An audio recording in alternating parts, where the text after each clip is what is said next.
नमस्कार, forum for public भोइसको यो 5औं सिरिजमा यहाँलाई स्वागत गर्न चाहन्छौँ र फोरम फर पब्लिक भोइसमा हामीले देशका समसामयिक विषयहरूमा डिस्कस गर्छौँ। 4-5 वटा सिरिजमा यो रोल हुँदै जान्छ अनि 6-7 वटा एपिसोडहरूमा हामीले एउटा पर्टिकुलर टपिकमा डिस्कस गर्छौँ र अन्तिममा त्यो टपिकले निर्धारण गरेका सुझावहरू विभिन्न विज्ञहरूका र विभिन्न एक्सपर्टहरूको एडभाइसहरूलाई चाहिँ नि हामीले कम्पाइल गरेर सम्बन्धित मन्त्रालयका मन्त्रीज्यूलाई सबमिट गर्ने पनि एउटा कल्चर गरेका छौँ। त्यस्तै आज एउटा नयाँ सिरिजमा हामी एन्टर गर्दैछौँ र यो सिरिज चाहिँ नि शिक्षामा हुनेछ। नेपालमा शिक्षामा के कस्तो हिसाबले हामी अगाडि बढ्नु पर्दछ, एक्जिस्टिङ शिक्षाका इन्स्ट्रुमेन्टहरू, सिस्टमहरू, रिसोर्सेसहरू र पोलिसी र गभर्नान्सका एस्पेक्टहरू चाहिँ नि के कस्तो छन् भन्ने कुरालाई हामीले एकदमै डिटेल्ड डिस्कसन गर्नेछौँ। र आजको शिक्षाको यो डिस्कसनमा हामीसँग प्यानलमा हुनुहुन्छ डाक्टर अर्जुन कार्की र डाक्टर सूर्यराज आचार्य र डाक्टर राजेन्द्र जोशी। र यो आजको प्यानल डिस्कसन, यो फोरमको डिस्कसनको संयोजक हुनुहुन्छ कृष्णहरि भास्कर। र आजको कार्यक्रमको डिस्कसनको चाहिँ नि घेरा बाँधिदिनु हुन म आजका कार्यक्रमको संयोजक कृष्णहरि भास्करजीको अनुरोध गर्छु। आज मूलतः हामी उच्च शिक्षाको गन्तव्यहीनतालाई कसरी ठिक ठाउँमा ल्याउन सक्छौँ भनेर मूलतः 4 वटा मुद्दामा छलफलको जमर्को गर्दैछौँ। पहिलो मैले चाहिँ एउटा मुद्दा विद्वानहरू समक्ष प्रस्तुत गर्न चाहन्छु। वास्तवमा नेपालको उच्च शिक्षाको आदर्श अवधारणा के हुनुपर्छ भन्ने विषय नै छ।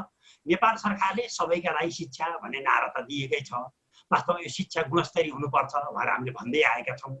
यो गुणस्तरीय शिक्षा चाहिँ एउटा सिपमूलक र आयमूलक हुनुपर्छ भन्ने पनि हाम्रो भनाइ हो।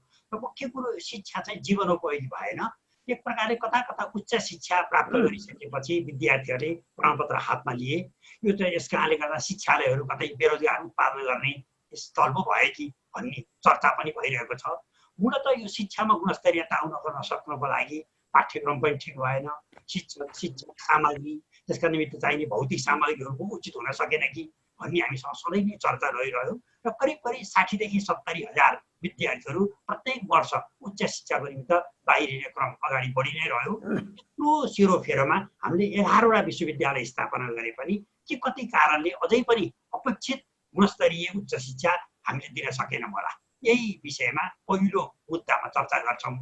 दोस्रो मुद्दा भनेको चाहिँ वास्तवमा उच्च शिक्षाको आदर्श पाठ्यक्रम के हुन सक्ला, वास्तवमा गरी खान मिल्ने शिक्षा हामीले कसरी दिन सक्ला भन्ने विषयमा नै हामी छलफल गर्छौँ। यसको निमित्त के पढ्ने, के सिक्ने, कसलाई के बनाउने भन्ने कुराको पूर्ण निर्भरता पाठ्यक्रममा नै रहन्छ।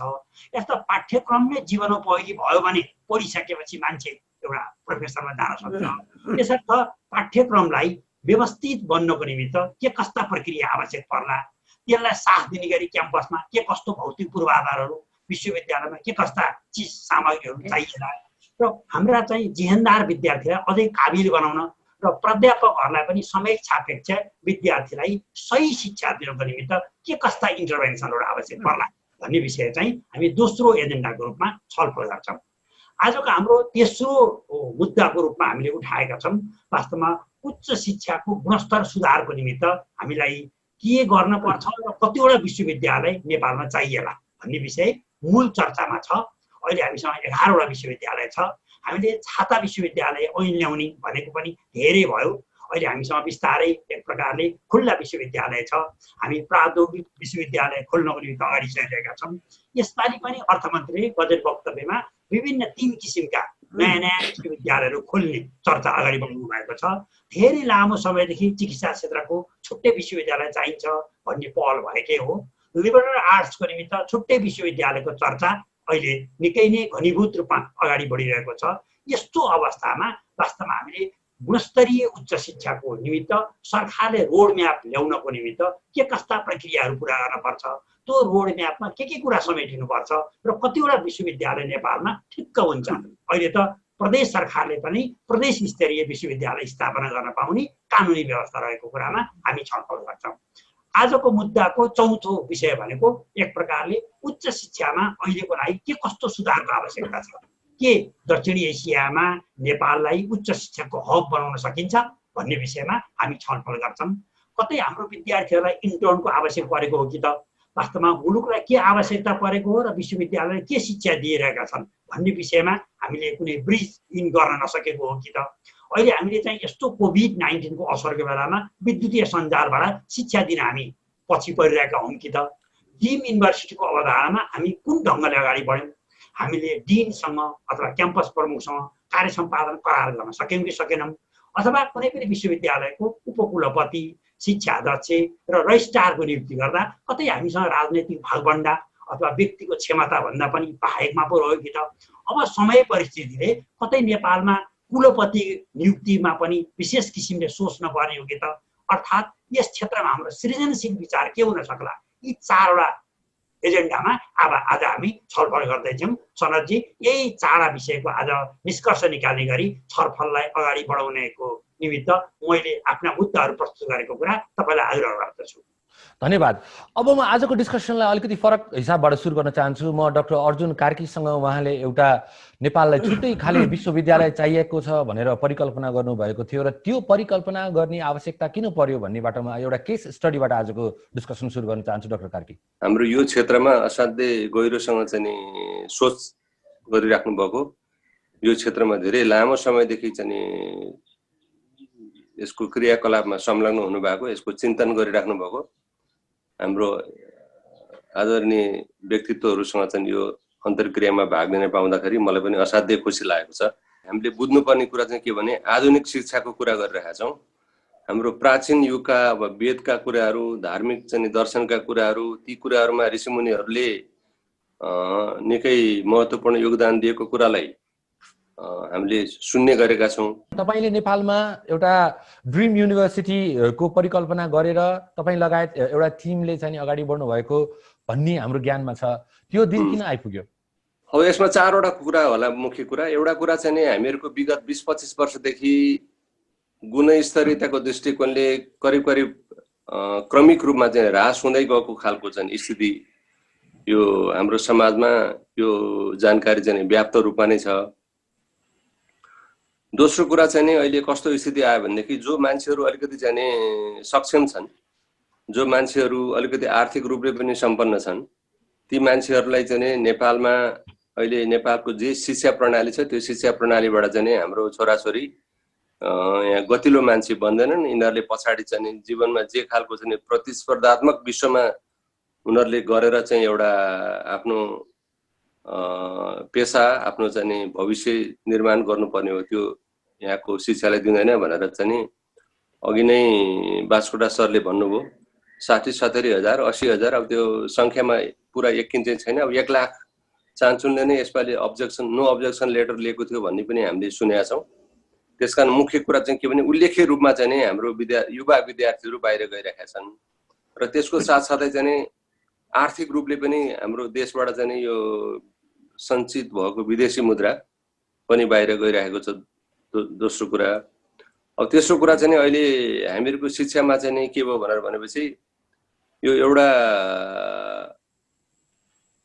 जति मान्छेहरू यहाँ बसे उनीहरूको चाहिँ मूलतः ज्ञान चाहिँ एउटा किताबी ज्ञान, पाठ्यक्रमहरूमा पनि जे लेखिएको छ त्यसका सीमित ज्ञानभन्दा बाहिर जान नचाहने मात्रै होइन कि त्यो पाठ्यक्रममा भनिएको किताबहरू पनि राम्रोसँग नपढ्ने, यो गेस पेपरहरू पढ्ने, पायो भने चिटै चोर्दिने। हामीले सुनेका छौँ चाहिँ विश्वविद्यालयबाट चाहिँ गोल्ड मेडल प्राप्त गर्नको लागि आफूले परिश्रम गरेर बौद्धिक तरक्की गरेर होइन, परीक्षा शाखाको मान्छेहरूसँग चाहिँ मिलोमतो गरेर अलिअलि चाहिँ आर्थिक प्रलोभनहरूमा परेर चाहिँ नम्बर बढाइ मागेर आफूले चाहिँ गोल्ड मेडल पाउन चाहिँ योग्य पार्ने खालका समेत यो विकृति विसङ्गतिहरू जुन देखेको छ, यसले अहिले हाम्रो मुलुकको चाहिँ जुन खालको एउटा राष्ट्रिय आकांक्षा छ समृद्ध नेपाल सुखी नेपाली भन्ने, त्यसले जे खालको चाहिँ क्षमता, जे खालको विचार, जे खालको एउटा मूल्य मान्यता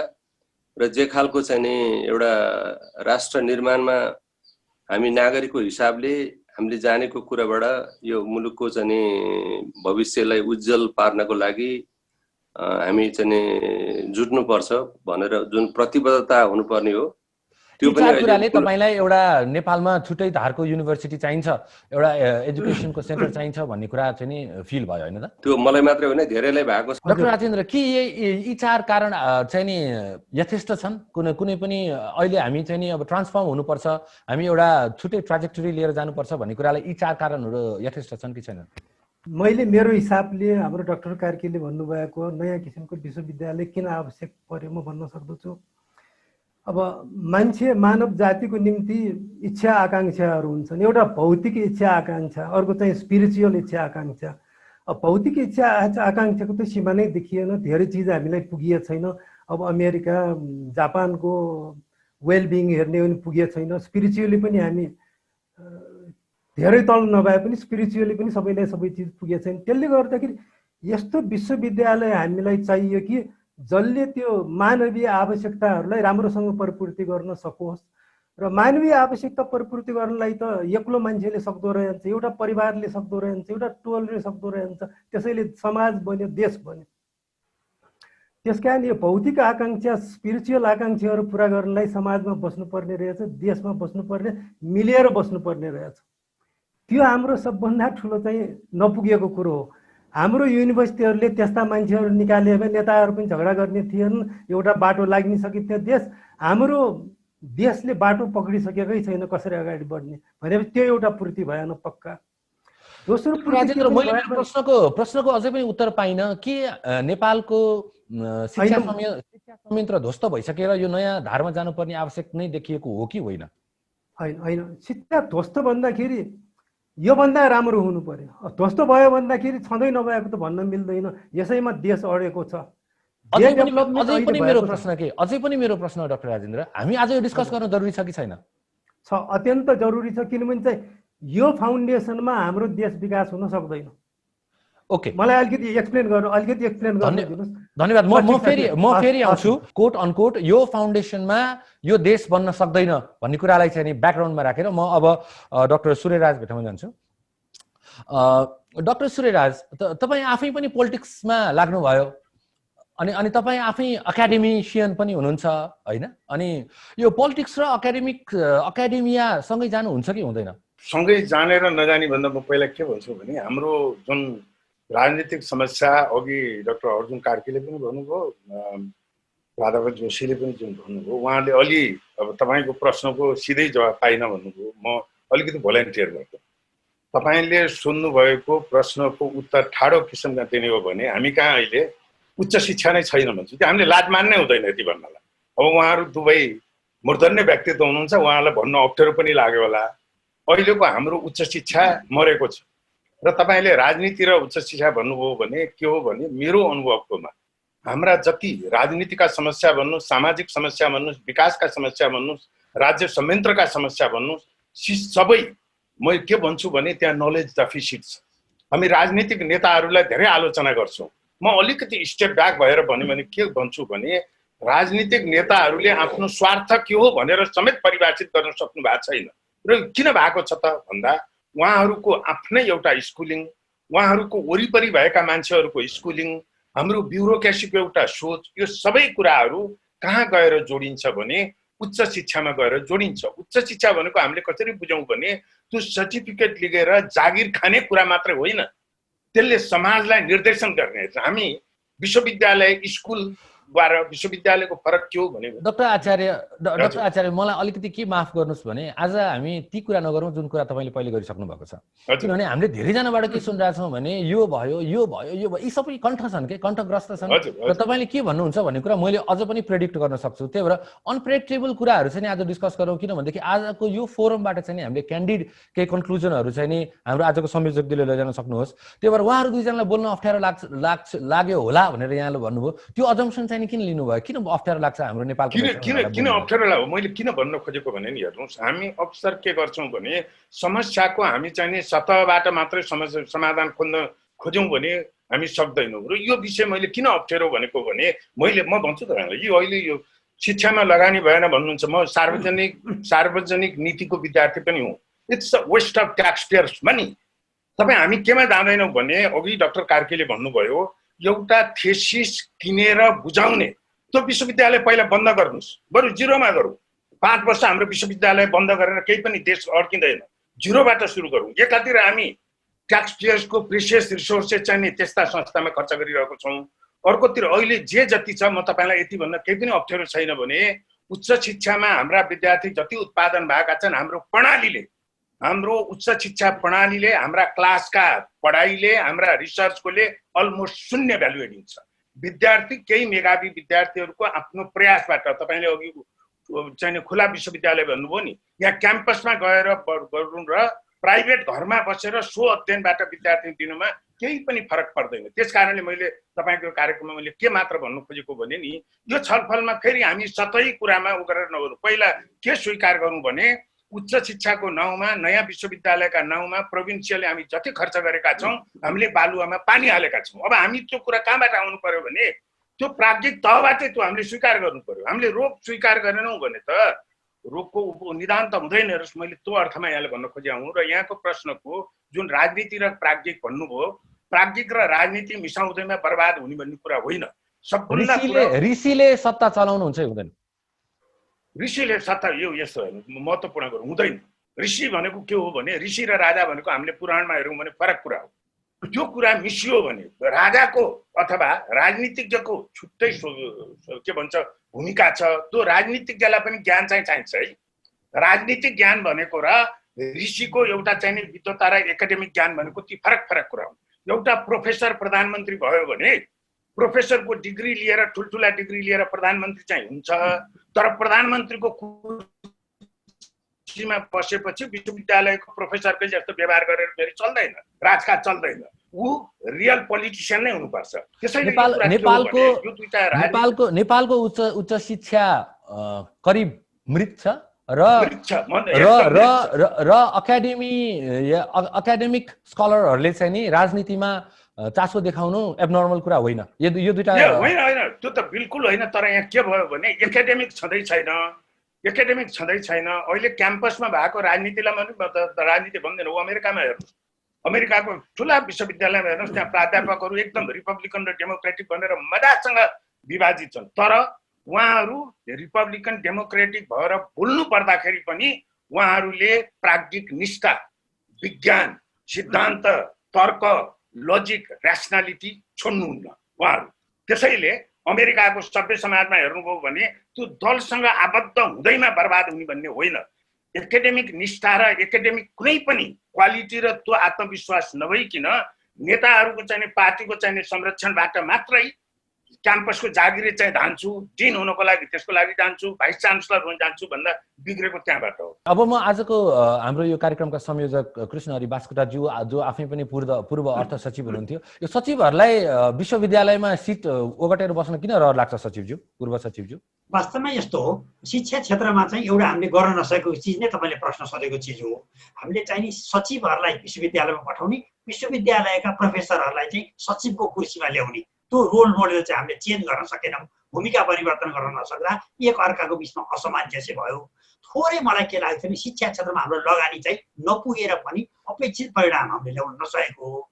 हामीले कुल बजेटको 70%। तर मिस्टर बास्कोटा, सचिवहरूले किन भन्न सक्दैनन् होइन हामी जानु पर्दैन, अब यो आवश्यक छैन, अब यो यसो नगरौँ भनेर किन भन्न सक्दैनन्? किन लोभिन्छन्? फेरि भनौँ न एउटा डेभलपमेन्टको बेलामा चाहिँ नि स्पिचमा राख्ने, तर सचिवहरूले आफैले होइन यो हामीले गर्न जरुरी छैन, यसलाई रिफर्म गर्नुहोस् भनेर मन्त्री लगायत संयन्त्रहरूलाई किन भन्न सक्दैनन्? यो शिक्षा भनेको चाहिँ नि सबै पढाउने मात्रै होइन। एउटा चाहिँ फर्मल एजुकेसन जो प्रोफेसरहरूले नै पढाउनुहुन्छ, जुन इन्फर्मल एजुकेसन भन्छौँ हामी, सिप दिने, तालिम दिने, एटिच्युड दिने, बिहेभियर दिने, त्यसको निमित्त स्टाफ कलेज लगाएका संस्थाहरू छन्। हाम्रो होटल पर्यटन तालिम केन्द्र लगायतका छन् जसले एकाडेमिक डिग्री दिन्छ। नापीको तालिम केन्द्र छ। मैले भन्न खोजेको चाहिँ नि शिक्षा सचिवज्यूलाई विश्वविद्यालयमा पदेन पोजिसन ओगट्न किन लोभ लाग्छ? वास्तवमा यस्तो हो, त्यो अहिलेसम्म हामीले के बुझ्नुपर्छ भने नेपाल अघि अर्जुन साहबले थोरै भन्न खोज्नु भएको थियो, करिब हामी 12-13 सालबाट औपचारिक रूपमा विश्वविद्यालयको अवधारणमा आयौँ। त्यसपछि त नेपालका जान्ने सुन्ने मान्छे भनेको नै जागिर खाएको कर्मचारी अथवा चाहिँ कानुन व्यवसायी अथवा सञ्चारकर्मी अथवा चाहिँ चिकित्सक अथवा इन्जिनियर मुलुकका प्रबुद्ध वर्ग नै यिनै भए हुनाले यिनीहरू त कतै न कतै विश्वविद्यालयको सञ्चालनमा रहनै पर्यो। त्यही भएर अहिले कतै डाक्टर अर्जुन कार्कीले नेतृत्व गर्नुभएको लिबरल आर्ट्सको विश्वविद्यालयमा कता कता एउटा कल्पना चाहिँ गरिएको छ यसको एकाडेमिक प्राज्ञिक मान्छे नै यसको कुलपति हुन सक्छ, यसका सबै व्यक्तिहरू प्राज्ञिक मान्छे नै हुन सक्छन् आफ्नो विधाका। त्यसमा मेरो विचारमा शिक्षा सचिव पदे नै हुनुपर्छ या चाहिँ नि कुनै अर्को विश्वविद्यालयको चाहिँ कुनै रेक्टर रजिस्ट्रार पदे नै हुनुपर्छ अथवा यो अमुक पदका मान्छे शिक्षा मन्त्री अनिवार्य रूपमा सहअध्यक्ष हुनैपर्छ। यस्तो किसिमको कल्पना सदाकाल रहिरहन्छ जस्तो मलाई लाग्दैन। समयले नै परिवर्तन गर्छ। कहिले आउला त्यो समय हाम्रा शिक्षा सचिवले अब म चाहिँ नि पदेन त्यहाँ पोजिसन ओगट्न जान्न भनेर भनिदिनु? मेरो विचारमा आइ नै सक्यो। तपाईँले अहिले प्रश्न सोध्नुभयो। अब मैले चाहिँ यो समय अनुकूल अवस्थामा छ भने डाक्टर राजेन्द्र जोशीले एउटा नयाँ किसिमको विश्वविद्यालयको नेतृत्व लिएर अगाडि बढिरहनु भएको छ। डाक्टर अर्जुन कार्की एउटा विश्वविद्यालयको उपकुलपतिबाट अवकाश भएर अर्को ठाउँको नेतृत्व लिँदै हुनुहुन्छ। भइरहेको काठमाडौँ विश्वविद्यालयले पनि एउटा फरक किसिमको धार दिने रहेको छ। त्रिभुवन विश्वविद्यालय आफैले पनि हामी 13-14 सालमा स्थापना भयौँ। अब हामी संसारमा कम्पिटिसनको निमित्त नयाँ ढङ्गले अगाडि बढ्नुपर्छ भएर ऊ पनि उसको मातहतमा रहेको कृषि र वनको विश्वविद्यालय छुट्टै, उसको पनि चिकित्सा क्षेत्रको विश्वविद्यालय छुट्टै हुनसक्छ, इन्जिनियरिङको पनि विश्वविद्यालय छुट्टै। उनले पनि आफूलाई कसरी सुधार गर्ने, कसरी अहिलेको समय अनुकूल बनाउन सकिन्छ भनेर सोच अगाडि बढाइरहेकै छ। डाक्टर कार्की, अर्को एउटा विश्वविद्यालय यहाँले एन्विसाज गरिरहनु भएको छ अनि त्यसलाई फरक बनाउँछु भन्नुभएको छ, तर त्यो आजसम्म जुन सेपमा छ, जुन फर्मेटिभ फेजमा छ, त्यसमा कतिको पोलिटिक्स छ, त्यसमा कतिको कन्फ्लिक्ट छ र तपाईँहरूको टिमको बिचमा कतिको चाहिँ रिफ्ट छ अझै सुरु हुँदाखेरि नै? यसलाई यसरी बुझौँ, अथवा यसमा आज त्रिभुवन विश्वविद्यालयमा जे भयो त्यसमा नहुने ग्यारेन्टी के छ? होइन, ग्यारेन्टी त अब यो संसारमा, यो चलायमान संसारमा केही चिजको पनि ग्यारेन्टी, एब्सोल्युट ग्यारेन्टी त खोज्नु हुँदैन। कन्फिडेन्स कति छ? कन्फिडेन्स त 100% छ नि, नत्र के लागिन्थ्यो यसमा? त्यसो भएको हुनाले अहिले आजको फेजमा कतिको तपाईँहरूको चाहिँ नि जुन ओपनिङ टिम छ त्यो बिचमा कतिको पोलिटिक्स छ, कतिको कन्फ्लिक्ट छ र अहिले यो सुरु हुनुभन्दा अगाडि नै कहाँ हुनुहुन्छ तपाईँ? अब यसलाई यसरी बुझ्नुपर्छ होला भन्ने लाग्छ कि अब यो चाहिँ नि कुनै विश्वविद्यालय बनाउने भन्ने कुराहरू, एउटा ठुलो संस्था निर्माण गर्ने भन्ने कुराहरू, खास गरिकन नयाँ सोच लिएर चाहिँ निर्माण गर्ने संस्थाहरू भनेको त्यतिकै संस्थाहरू निर्माण हुँदैनन्। त्यसमा विभिन्न व्यक्तिहरू, विभिन्न चाहिँ सिप, ज्ञान, क्षमता भएका मान्छेहरूको एउटा समुचित संयोजनले मात्रै त्यस्ता कामहरू सम्पन्न हुन सक्छन्। मेरो प्रश्नको उत्तर आएन। यसमा छ कि छैन? तपाईँको फर्मेटिभ फेजमा कन्फ्लिक्ट र पोलिटिक्स छ कि छैन? अब मैले यसरी भन्नुपर्छ, अब तपाईँले कन्फ्लिक्टको चाहिँ एउटा परिभाषामा हामी अलिकति गरौँ। अब विचारमा क्लियर गर्ने हो भने इगो क्ल्यास कन्फ्लिक्टको परिभाषा। विचारमा विवाद हुँदैमा त्यसलाई चाहिँ कन्फ्लिक्ट, विचारमा होइन, इगोमा पर्सनल इगोमा। किनभने तपाईँहरूको ठुला भेटरनहरू जम्मा हुनु भएको छ, तपाईँहरू बिचमा पर्सनल इगो क्लास कतिको छ अहिले? त्यस्तो चाहिँ प्रत्युत्पादक हुने ढङ्गको त्यस्तो इगोको क्लास छैन हाम्रोमा। पोलिटिक्सको त अब व्यक्तिको आफ्नो आस्था हुन सक्छ, तर यो प्रयत्नमा पोलिटिक्स कतिको छिरेको छ, त्यो भ्रूण जुन डेभलप भइरहेको छ त्यसमा यसले छिरेर त्यसलाई प्रत्युत्पादक गर्ने तहमा छैन। सबभन्दा सजिलो भनेको नयाँ बनाउनु भन्नलाई हो कि एक्जिस्टिङलाई बनाउने भन्दा नयाँ बनाउनु भन्ने सबभन्दा सजिलो हो। तर त्यो नयाँ चाहिँ नि पुरानो जस्तो बन्दैन भन्ने कुरा ग्यारेन्टी गर्न चाहिँ नागरिकहरू सचेत हुनुपर्छ र हामी सबैको चाहिँ नि साथ र मनदेखिको सद्भाव अफकोर्स छ। डाक्टर कार्कीका लगायतको नेपालमा अहिले चाहिँ नि 10-12 वटा युनिभर्सिटीहरू पाइपलाइनमा छन्। तर अब मैले डाक्टर राजेन्द्रलाई के सोध्न खोज्छु भने नेपालले कतिवटा युनिभर्सिटी धान्न सक्छ? प्रश्न सोद्धाखेरि नै सर्टेन एजम्सनमा, प्रिजुडियसमा बेस छ। प्रश्न युनिभर्सिटीको डिफिनिसन के भयो भन्दाखेरि नेपालको जस्तो युनिभर्सिटी जहाँ चाहिँ एफिलिएटेड क्याम्पस हुन्छ, कन्स्टिट्युएन्ट क्याम्पस हुन्छ अनि सेन्ट्रल युनिभर्सिटी हुन्छ, त्यसकारण धेरैवटा युनिभर्सिटी बनाउनु हुँदैन भन्ने एजम्सनबाट सुरु भयो। यो एजम्सन चाहिँ साउथ एसियालाई मात्र फाप छ, अरू कुनै कन्ट्रिजले त्यो लिएको छैन। जुन एफिलिएसन सिस्टम भने कामै लाग्दैन। म त के भन्छु भन्दाखेरि जतिवटा हायर एजुकेसन इन्स्टिट्युसन छन् त्यसलाई नाम जेसुकै भए पनि त्यो युनिभर्सिटी सरह हुनुपर्छ। युनिभर्सिटी सरह भनेको डिग्री दिने अथोरिटी भएको इन्स्टिट्युसन हुनु पर्यो। डिग्री दिने अथोरिटी भएको इन्स्टिट्युसन भइसकेपछि ऊ सम्पूर्ण हुन्छ। सम्पूर्ण हुन्छ भन्दाखेरि उसले के पढाउने, कसरी पढाउने, कति जानेपछि मान्छे चाहिँ सोसाइटीलाई युजफुल हुने भनेर होल प्याकेजमा काम गर्छ। त्यस हिसाबले नेपालमा कतिवटा चाहिन्छ भन्दाखेरि यो विवाद 13वटा चाहियो कि 15वटा यो अमुक हो, चाहिँदै चाहिँदैन यस्तो। तपाईँ कोरियामा गएर हेर्नुहोस्, हाम्रो पपुलेसनभन्दा अलिकति बढी। निदरल्यान्डमा गएर हेर्नुहोस्, त्यहाँ 300, 400, 700 युनिभर्सिटी जस्ता बडिजहरू छन्।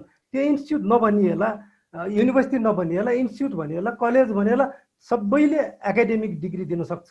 त्यस कारण मेरो भिजन भन्ने हो भने नेपालमा कुनै पनि यस्तो कलेज एकाडेमिक इन्स्टिट्युसन हुनु हुँदैन जसले अर्काको सिलेबस पढाओस्, अर्काले जाँच लियोस्, अर्काले डिग्री दियोस् अनि चोरेर पास गरे पनि भयो। किनभने चाहिँ त मेरो डिग्री नै हो, अर्काको डिग्री अर्काले चोर्न दिएपछि के फरक पर्यो?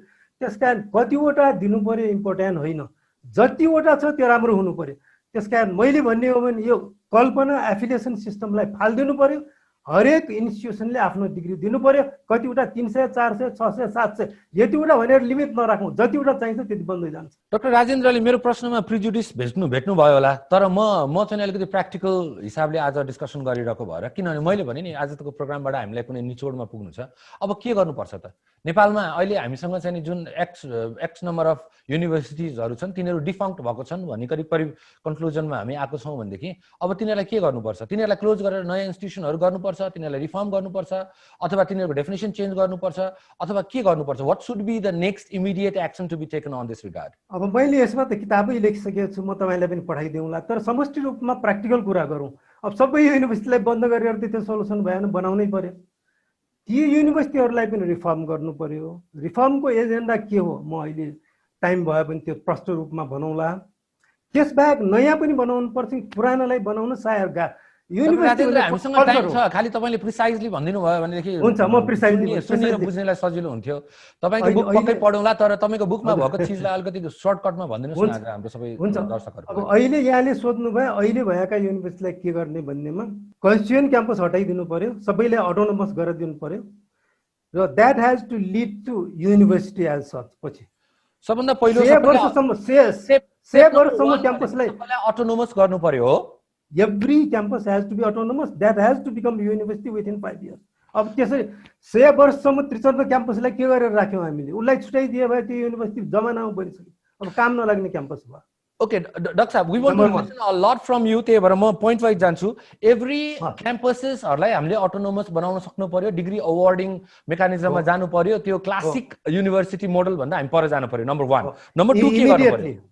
नम्बर 2 एफिलिएटेड क्याम्पसहरूलाई पनि त्यही रुटमा पठाउनु पर्यो। प्राइभेटलाई भनेर अर्को हिसाबले ट्रिट गरेर उनीहरूले कहिले पनि डिग्री दिन सक्दैन भन्नु हुँदैन। प्राइभेट युनिभर्सिटिजले पनि त्यतिकै राम्रो गर्न सक्छ जस्तो पब्लिकले गर्न सक्छ। अब हार्वर्डको नाम सबैलाई थाहा छ, नन प्रफिट भयो। फर प्रफिट युनिभर्सिटिजहरू पनि छन्, त्यति राम्रा छैनन्। त्यस कारण बेसिकली अल एफिलिएटेड क्याम्पस त्यो पठाउनु पर्यो र तुरन्त सक्दैन भने you have to think of 3 years 5 years time frame.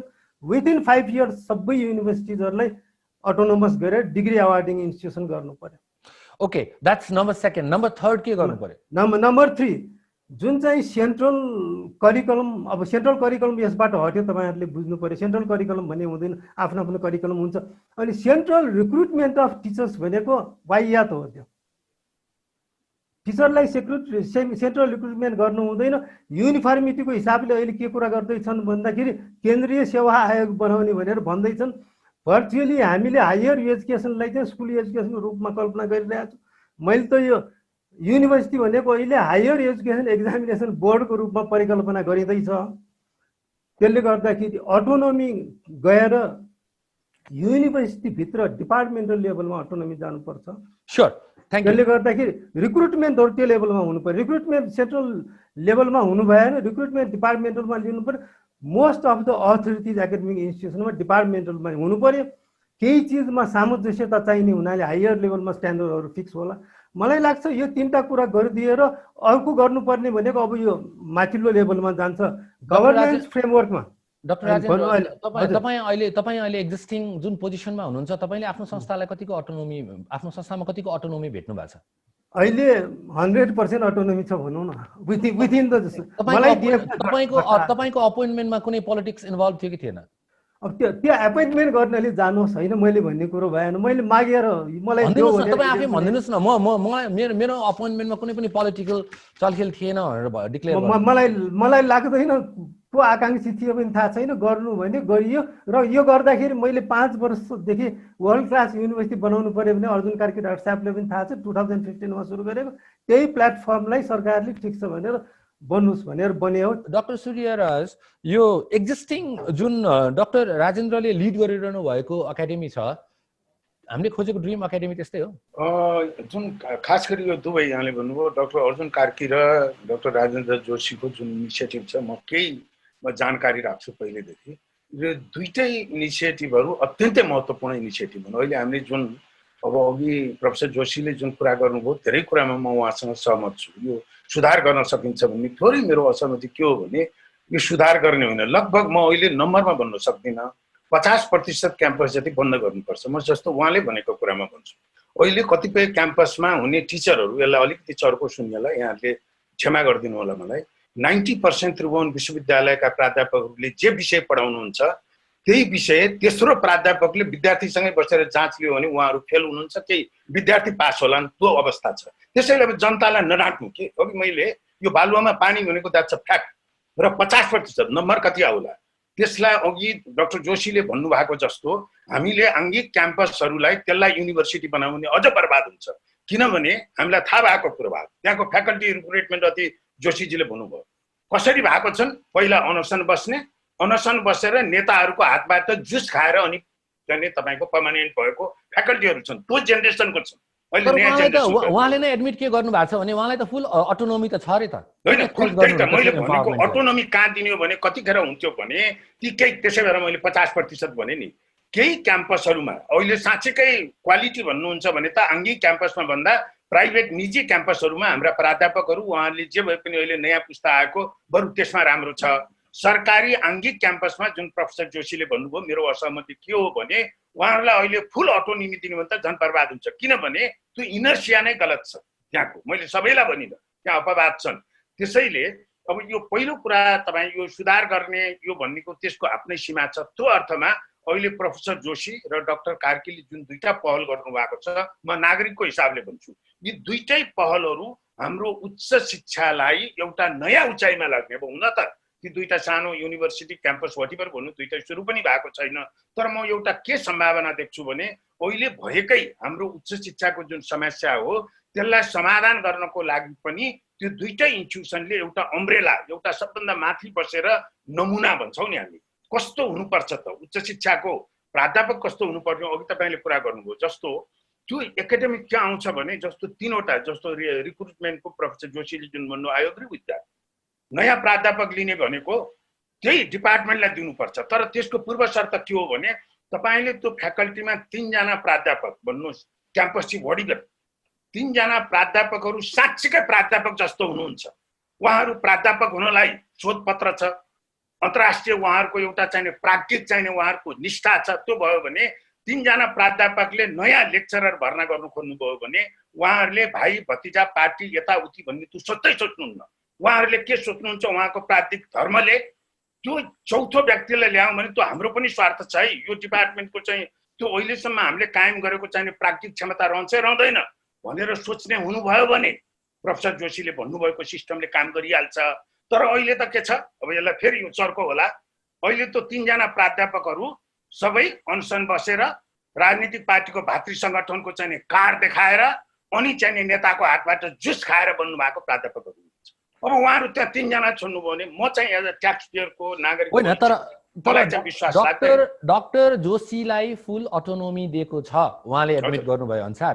त्यो अटोनोमीलाई युज गर्न नसक्नु, त्यो अटोनोमीले त्यहाँको गभर्नान्सलाई चेन्ज गर्न नसक्नु, ट्रान्सफर्म नगर्न सक्नु लिडरसिपको प्रब्लम हो कि गभर्मेन्टको प्रब्लम हो? एउटा डिनसँग हुने प्राज्ञिक अधिकार र एउटा प्रशासनिक हुने सचिवसँग हुनेको त्यो नितान्त फरक हुन्छ। सबभन्दा महत्त्वपूर्ण कुरा के हो भने म प्रोफेसर जोशीलाई त आई ट्रस्ट हिम, उहाँले त प्रुभ गर्नुभएको छ। अहिले पुल्चोक क्याम्पस अहिले जुन अवस्थामा पुल्चोक क्याम्पस रहेको छ, जति त्यसको आकर्षण छ, जुन त्यो ब्रान्ड छ, मैले पाएको सूचना अनुसार धेरै त्यसको श्रेय राजेन्द्र जोशी सर त्यहाँ चाहिँ डिन हुँदाखेरि हुनुहुन्थ्यो। एकजना व्यक्तिको कुरा होइन, मैले के भनिरहेको छु त्यो इकोलोजी, हाम्रो क्याम्पसको एकाडेमिक इकोलोजी कस्तो छ, हामीले त्यसलाई हेरेर त्यो सुधारका कुराहरू पनि त्यो अनुसार चाहिँ म्याचिङ गर्नुपर्छ भन्ने मात्र हो। त्यसैले मैले के भन्दैछु भने जब हाम्रो एकाडेमिक वातावरण नै बिग्रेको छ भने त्यस्तो समूहलाई चाहिँ नि हामीले फेरि अटोनोमी दियौँ भने त्यसले फेरि प्रतिउत्पादक हुन्छ भन्ने कुरामा मात्रै मैले थोरै जोशी सरको कुरामा मैले असहमति राखेँ, त्यो मात्रै हो।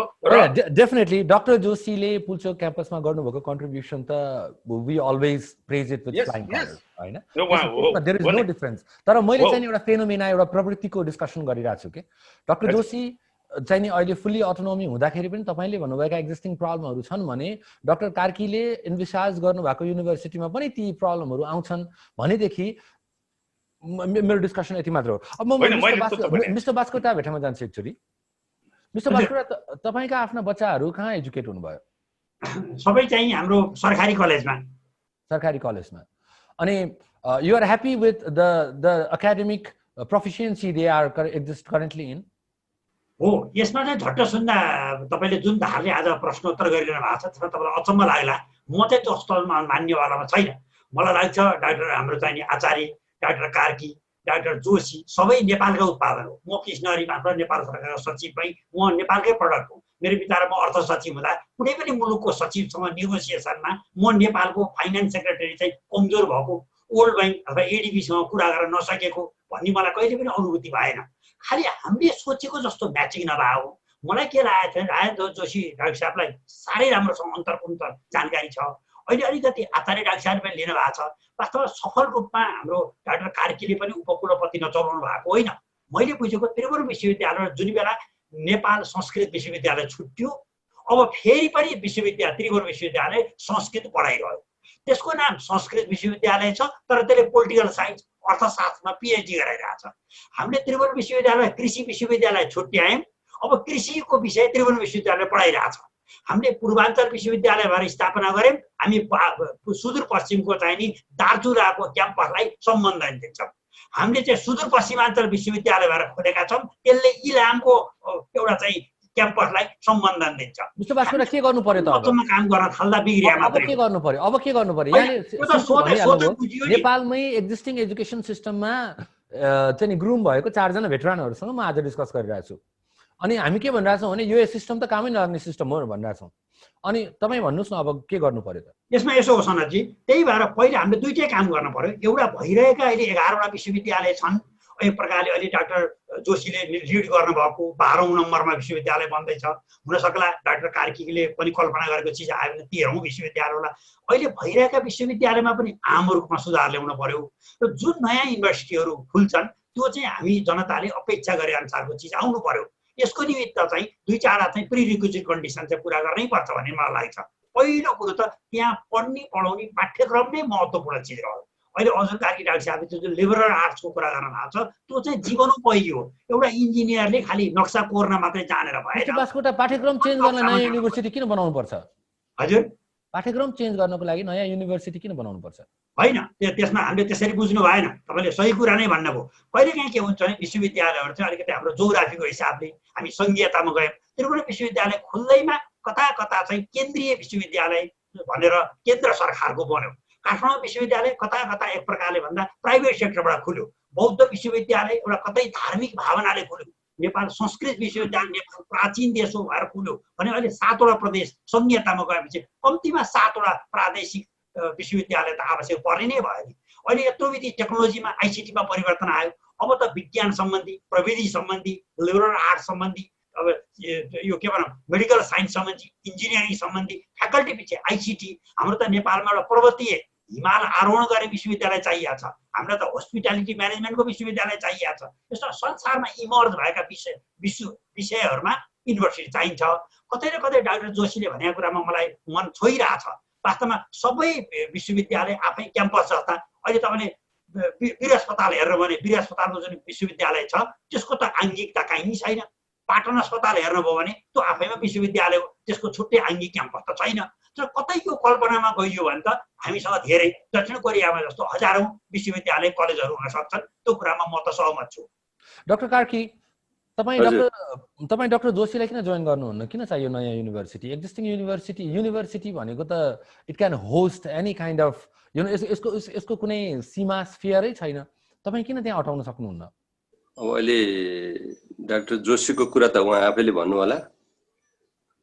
हाम्रो विचारमा चाहिँ नि यो राष्ट्रलाई समुन्नत गर्ने, यो समृद्धि गर्ने, यो चाहिँ नि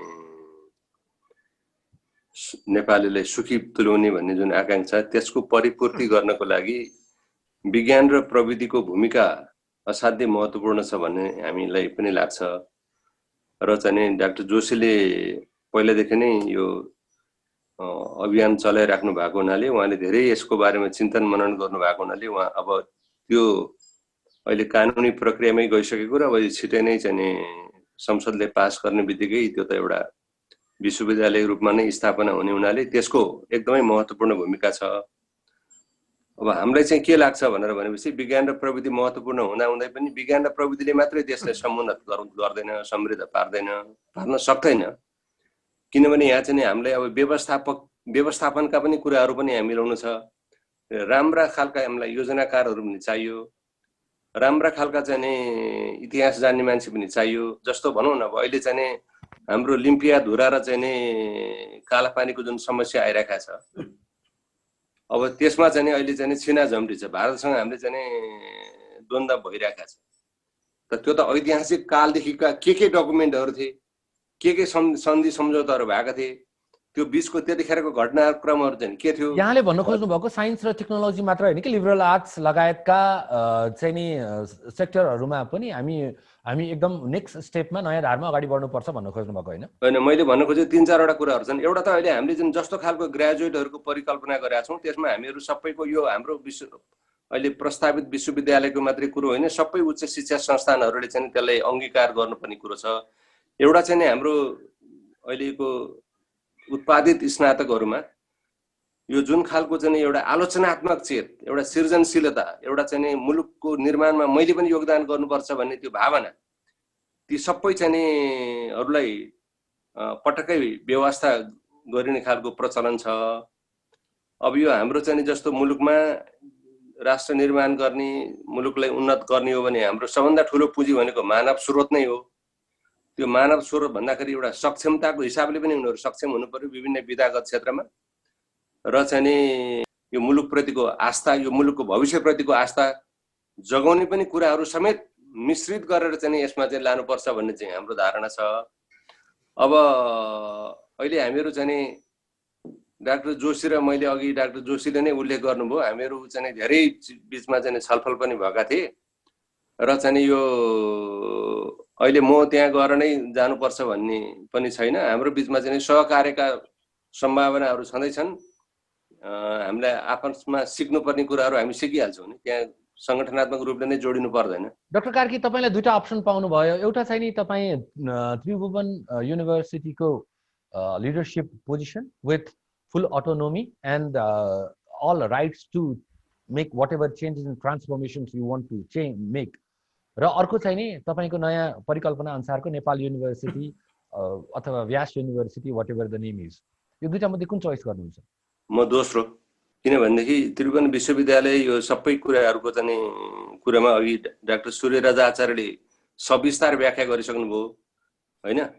पार्टीको टिका लाएर उपकुलपति चाहिँ बन्ने, उपकुलपतिले डिन गर्दाखेरि पार्टीको सिफारिसमा चाहिँ डिन नियुक्त गर्ने, डिनले चाहिँ प्राध्यापकहरू नियुक्त गर्दाखेरि राजनीतिक सिफारिसहरूले उल्लेख्य भूमिका खेल्ने, त्यस्तो निर्माण गरेको संस्कृति, त्यो भेस्टेड इन्ट्रेस्टहरूको चाहिँ नेटवर्क, त्यस्तो ग्रुपमा म एकजना चाहिँ व्यक्ति जतिसुकै ठुलो उपल्लो चाहिँ नेतृत्वमा पुगे पनि पाटन एकाडेमी अफ हेल्थ साइन्समा पोलिटिक्स पनि थिएन, पोलिटिकल अपोइन्टमेन्ट पनि थिएन, सबै चिज रेडी थियो, कल्चर पनि राम्रो थियो, सबै चिज राम्रो थियो, अनि मात्र तपाईँले ट्रान्सफर्म गर्न सक्नुभयो?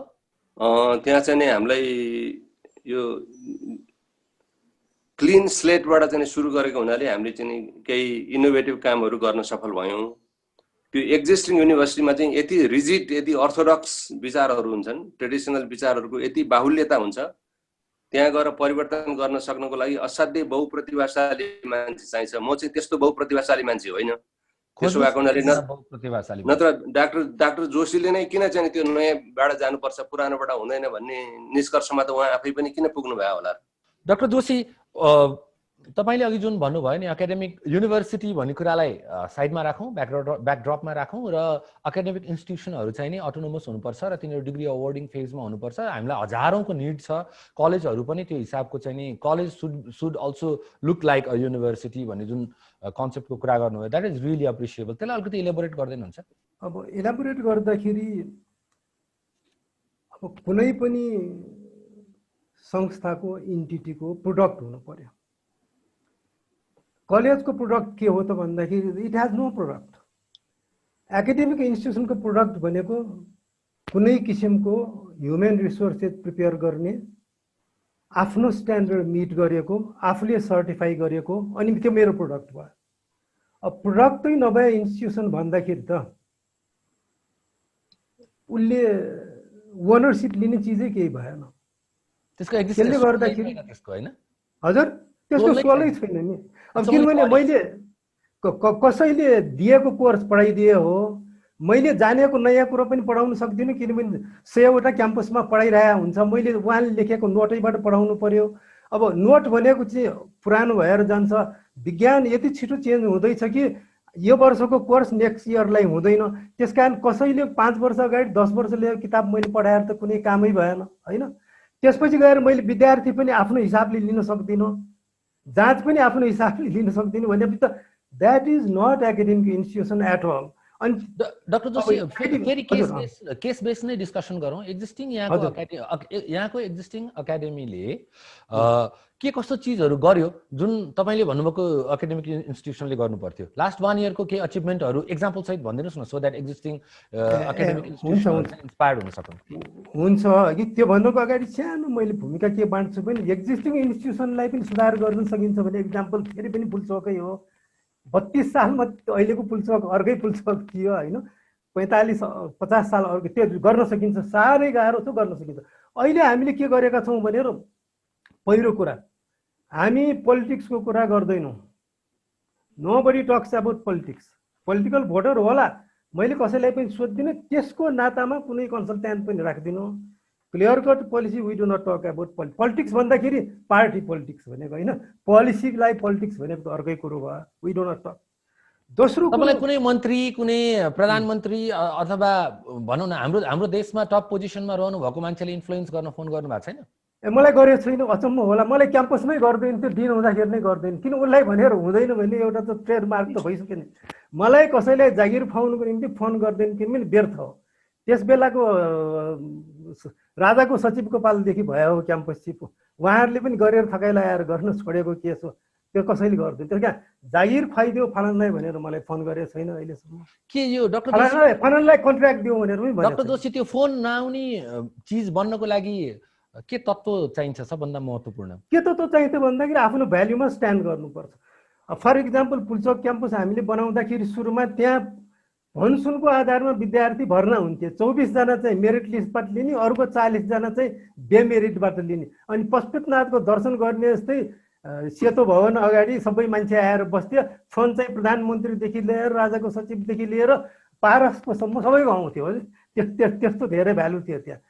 त्यसमा स्ट्यान्ड गरेर कसैको पनि नगरिसकेपछि सबैले पछि के भन्छ त भन्दाखेरि तपाईँले ठिक गर्नुभयो भन्छ, विद्यार्थीदेखि टिचरदेखि पोलिटिसियन। भ्याल्युजमा हाम्रो नेपालको एकाडेमिक लिडरहरू भ्याल्युजमा किन टिक्न सकेका छैनन् डाक्टर जोशी? लोभ हो कि अरू केही लोभ हो कि डर हो? भन्दाखेरि अब आफ्नो क्यारियर चाहिँ पोलिटिक्सबाट बन्ला, आफैले गरेर बन्दैन भन्ने इन्क्यापेबिलिटी आफैमा होइन त, विश्वास, दृढ विश्वास नभएको, त्यति त हो नि। अब मैले के ठाने भने म दिन भएपछि मलाई अर्को जागिर चाहिँदैन भने अब अर्को जागिर चाहिएको भए मैले अर्को नै काम गर्नु पर्थ्यो होला होइन। मैले त्यो पोजिसन त कुनै पनि आफैले मागेर खाएको भएपछि मान्छे चाहिँ नि सबमिसल गर्न थाल्छ होइन त?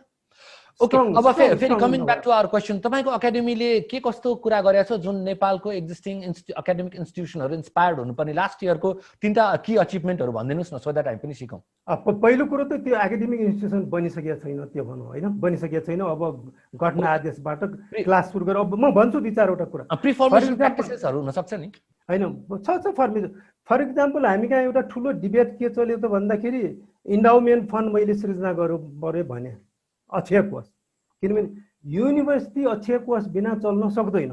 किन चल्न सक्दैन भने सरकारी स्रोतमा मात्र आधारित युनिभर्सिटी पब्लिक पनि छैन, प्राइभेट पनि छैन, संसारभरि छैन त्यो।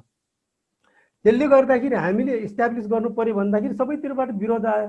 अब मन्त्रालयका प्रतिनिधिहरू भने कहाँ हुन्छ यो, कुनै पनि विकास समितिले गरेको छैन, किन गर्ने? आम्दानी जति चाहिँ कोषमा राख्नुपर्छ, राजस्वमा राख्नुपर्छ, कहाँ आम्दानी तपाईँ आफै लिन सक्नुहुन्छ भने बवाल भयो। मैले के भने ठाडै भने अब यो बोर्ड भनेको मन्त्रालयको इन्ट्रेस्ट, मन्त्रालयको मूल्य मान्यता, मन्त्रालयको प्रचलनबाट गर्ने भए यो युनिभर्सिटीको बोर्ड नै भएन। यो युनिभर्सिटीको बोर्डमा बस्ने मान्छेले एउटै मात्र काम गर्नुपर्छ, यो संस्थालाई घाटा नहुने फाइदा हुने काम गर्नलाई यो नियम उ नियमले बाँध्यो भनेर चाहिँ बस्नु हुँदैन, बाँधी आए पनि फुकाउनु पर्यो।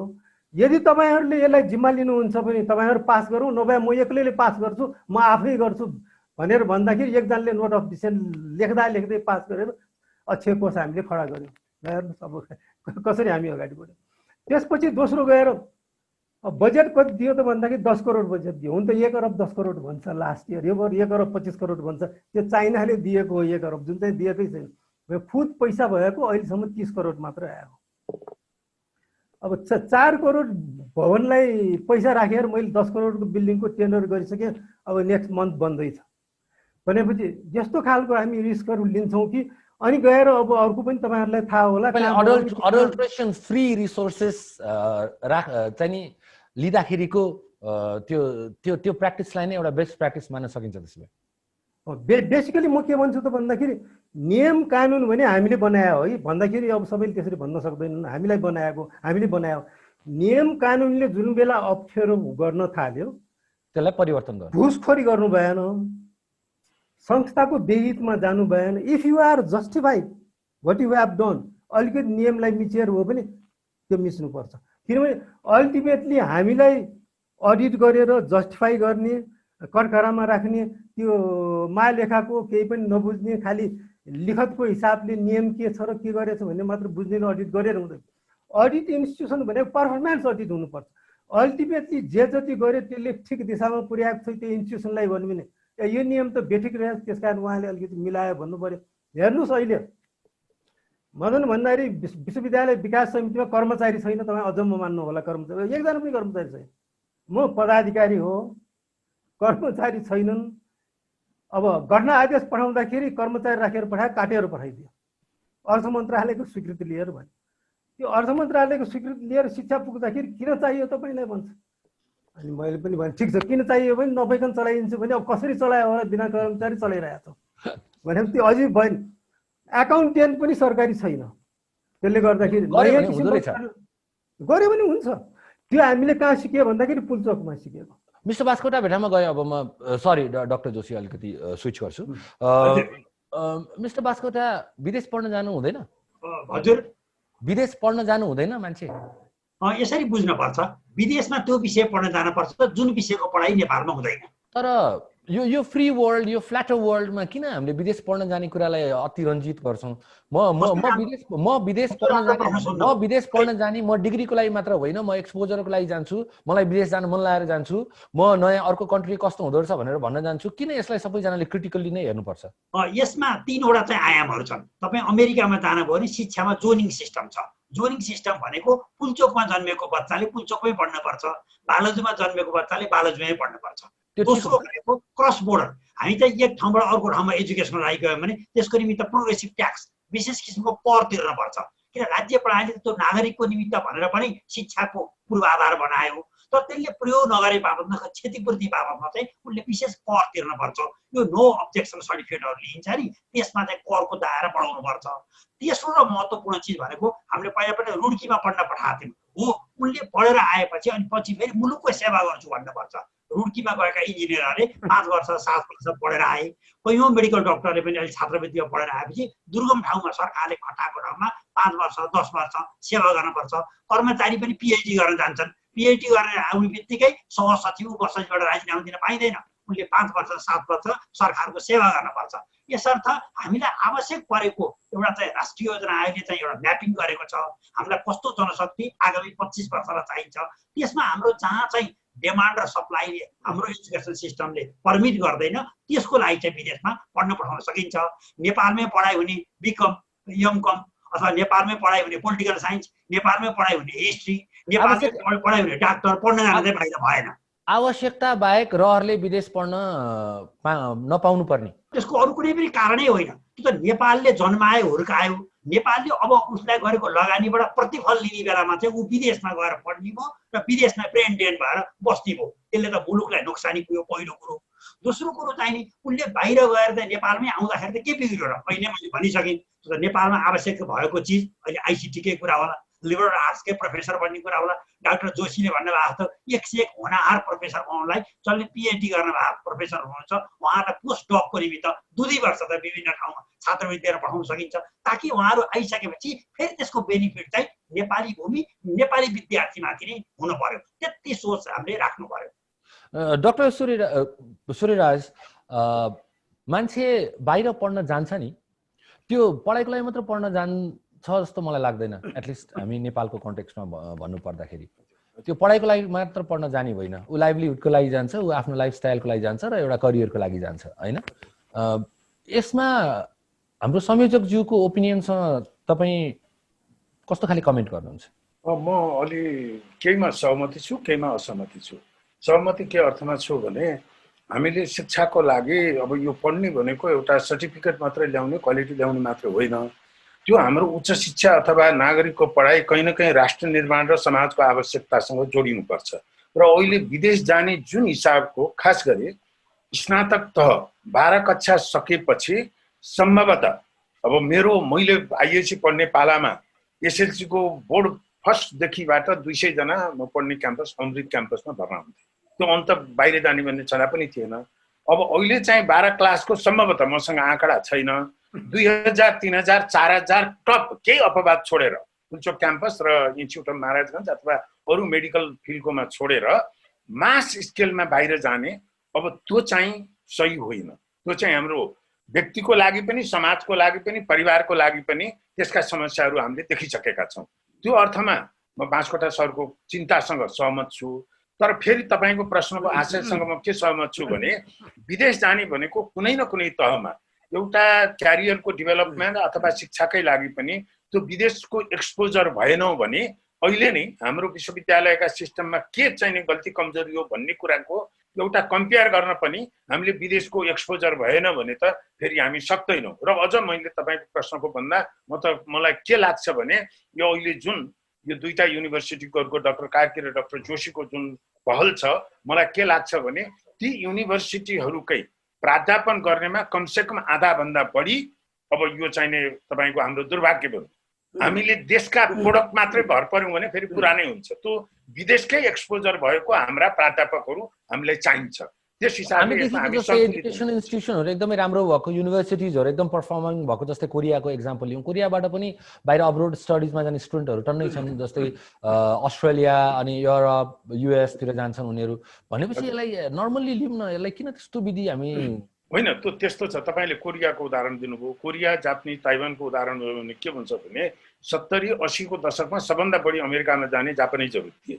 तर अचम्मको कुरो, मैले जापानबाटै पढे हुँ, तपाईँलाई एउटा सेयर गरौँ इन्ट्रेस्टिङ कुरो, अमेरिकाको बेस्ट युनिभर्सिटीबाट फर्केर आउनेले पनि जापानी त्यहाँको चाहिने राज्य संयन्त्रको त्यहाँको पोलिसी मेकिङ महत्त्वपूर्ण पोजिसनमा उनीहरूलाई दिँदैन, स्ट्रगल नै गर्छन् एकाडेमिकली। र मलाई अचम्म के लाग्यो भने जुन हामी एउटा उच्च शिक्षाको चाहिने एउटा चाहिँ गोल्ड स्ट्यान्डर्ड भनौँ भने एकाडेमीको भन्छौँ, जापानिज कोरियनहरूको उनीहरूको हेर्नुभयो भने टोकियो विश्वविद्यालय र सोल विश्वविद्यालयको आकर्षण अमेरिकाको कुनै हार्वर्ड र एमआइटी अक्सफोर्ड भन्दा पहिला त्यहाँको 12 क्लासकोले त्यसलाई प्रायोरिटी दिन्छन्। किनभने उनीहरू सोल विश्वविद्यालय र टोकियो विश्वविद्यालयको पढाइ भनेको प्राज्ञिक र डिग्री मात्र उत्पादन गर्ने होइन, त्यहाँ उनलाई कसरी हेर्छन् भने त्यो नेसन बिल्डिङ, सरकार चलाउने त्यसले हो भन्ने हुन्छ।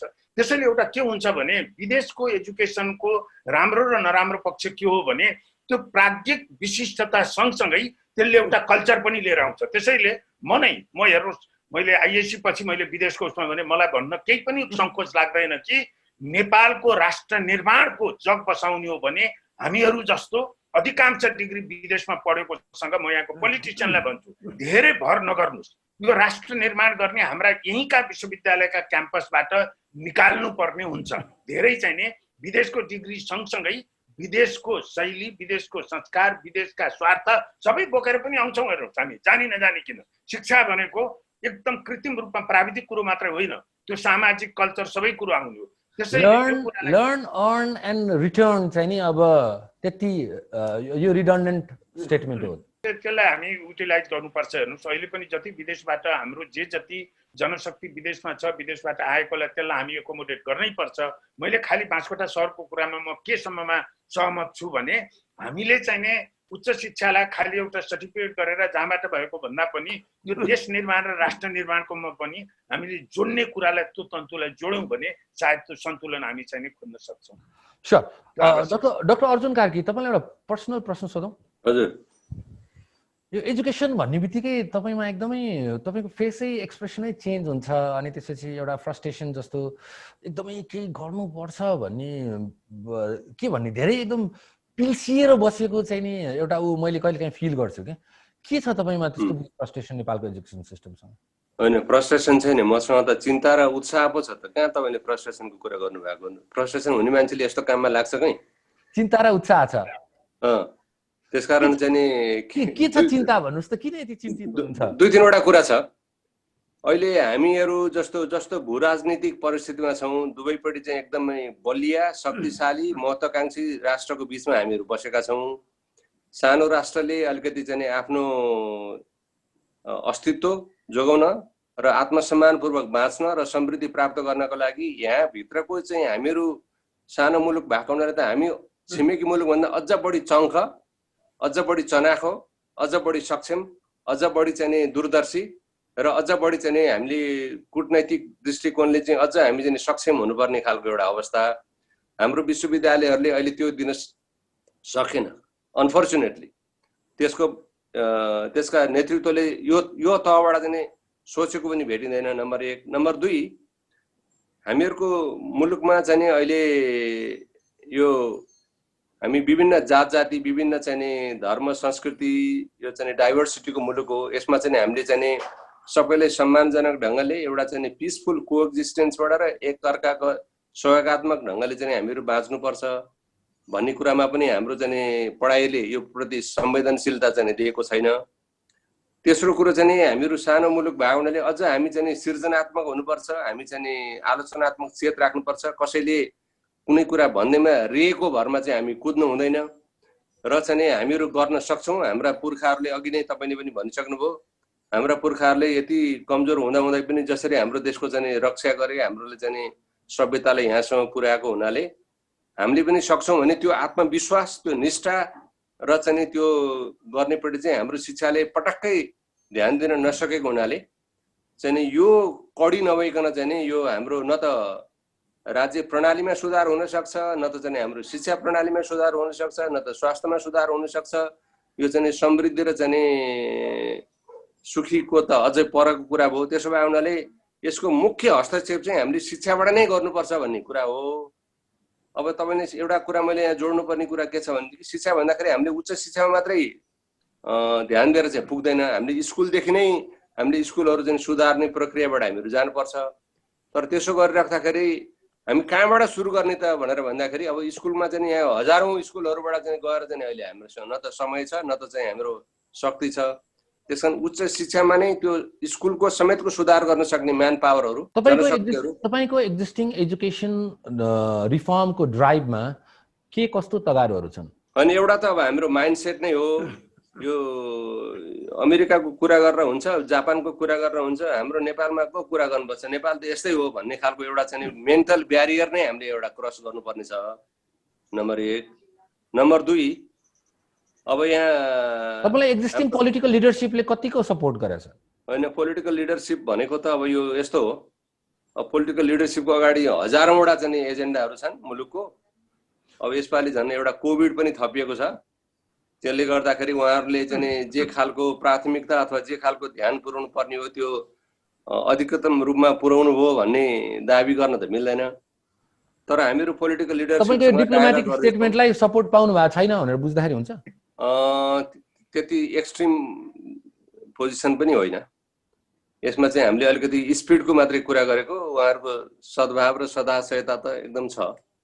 सद्भाव र सदाशयता होइन, अब यो अहिले नै त्यति निष्कर्षमा त पुग्नु राम्रो हुँदैन होला। यो नेपालमा अब जे पनि काम चाहिँ ढिलो ढिलो हुन्छ। तपाईँ नडाटिकन भन्नुहोस् त, कतिको अप्टिमिस्टिक हुनुहुन्छ? तपाईँको जीवनभरिमा तपाईँले सोचेको इन्स्टिट्युसन बन्ला? एकदम, म 100%। डाक्टर जोशी, नेपालमा यदि एउटा र्याडिकल एजुकेसन ट्रान्सफर्मेसनमा र्याडिकल स्टेप लिनुपर्ने हो भने त्यो के हुनसक्छ? एकदम र्याडिकल त मैले भन्नै हालेँ। युनिभर्सिटिजहरूलाई अटोनोमी दिने हो भने, फर इक्जाम्पल अहिले र्याडिकलको रूपमा जुन किसिमबाट अघि कुरा आयो नि, युनिभर्सिटीमा सचिव बस्ने, प्रधानमन्त्री बस्ने, शिक्षा मन्त्री बस्ने, अन्य सचिवहरू बस्ने। अब युनिभर्सिटी चलाउनुको निम्ति चाहिने ज्ञान ती मान्छेमा हुन्छ कि हुँदैन? युनिभर्सिटीको ओनरसिप लिन्छ कि लिँदैन? युनिभर्सिटी सभा भनेको युनिभर्सिटीको ओनर हो। युनिभर्सिटी ओनरले युनिभर्सिटीको हित बाहेक कुनै पनि हितलाई त्योभन्दा माथि नतान्ने मान्छेहरू चाहियो हामीलाई। त्यस्तो खालको बोर्डहरू त बनेकै छैन नि अहिलेसम्म। त्यस कारण हामीले जुन बेला ओनरसिप भएको बडी बोर्ड अफ ट्रस्टिजको अहिले जुन कुरा राखिरहेको छ, त्यस्तो गरेर बेसिक आउटकम के हो भनेर भन्नु पर्यो। तर त्यो कसरी गर्ने भनेर भन्नु भएन। एकाउन्टेबिलिटी प्यारामिटर्स क्लियरली राख्नु पर्यो। त्यति राखेर युनिभर्सिटीलाई स्वस्फूर्त रूपमा काम गर्न दिनु पर्यो। झन्डै झन्डै यही फिलोसफी अनुसार चाहिँ हाम्रो डाक्टर साहबको ऐन पनि बनिरहेको छ होला। मेरो विधेयक त अब पेश नै भइसक्यो। त्यसमा प्रावधान के छ त भन्दाखेरि सम्पूर्ण रूपमा सरकार भन्दा नि बोर्ड अफ ट्रस्टिजको अधिकार छ। एकचोटि सरकारले बोर्ड अफ ट्रस्टिज गठन गरिदिएपछि त्यो सेल्फ रिभल्भिङ हो।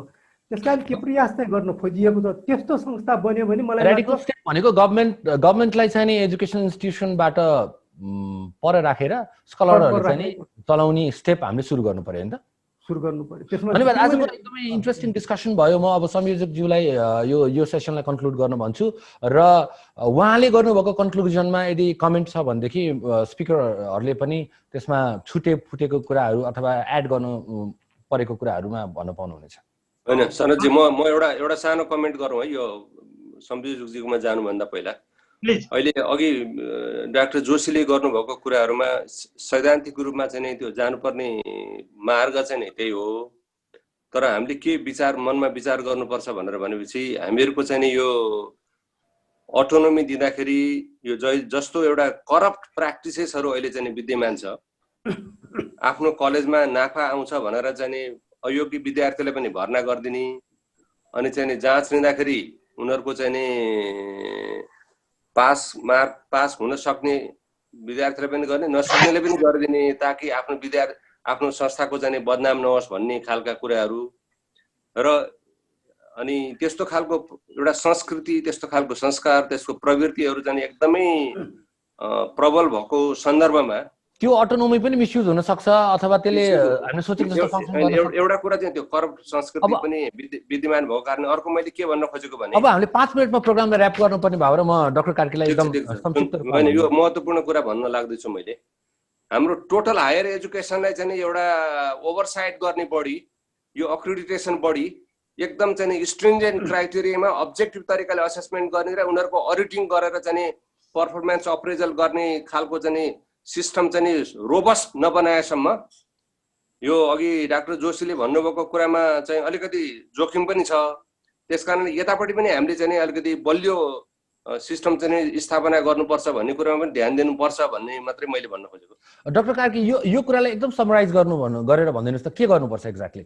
अनि एउटा त चाहिँ हाम्रो कुनै पनि विश्वविद्यालयको पर्फर्मेन्स अप्रेजलहरूको एउटा चाहिँ क्राइटेरिया बनाउनु पर्यो एक्सप्लिसिट तरिकाले, र उनीहरूले चाहिँ यो अडिटिङ भनेर जुन भन्छ, एउटा चाहिँ इन्टर्नल अक्रेडिटेसन पनि हुनु पर्यो, इन्टर्नल अडिटिङ, र त्यसमा चाहिँ एक्सटर्नल बडीले पनि अडिटिङ गर्नु पर्यो। उनीहरूको चाहिँ विद्यार्थीहरूको के गरे त्यो चाहिँ पेपरमा मात्रै होइन कि, जस्तो अहिले हाम्रो प्रोफेसनल स्कुलहरूमा चाहिँ डाक्टर कार्की अटोनोमी पनि दिनुपर्छ भन्ने, फेरि अडिट पनि गरिदिनुपर्छ हामीलाई भनेर भन्ने, यो त are these not two conflicting with? यो ग्लोबली प्र्याक्टिस भएको कुरा हो। अक्रेडिटेसन भन्ने कुरा कुनै पनि एकाडेमिक संस्थाले चाहिँ आफूलाई they need to subject themselves for external body review.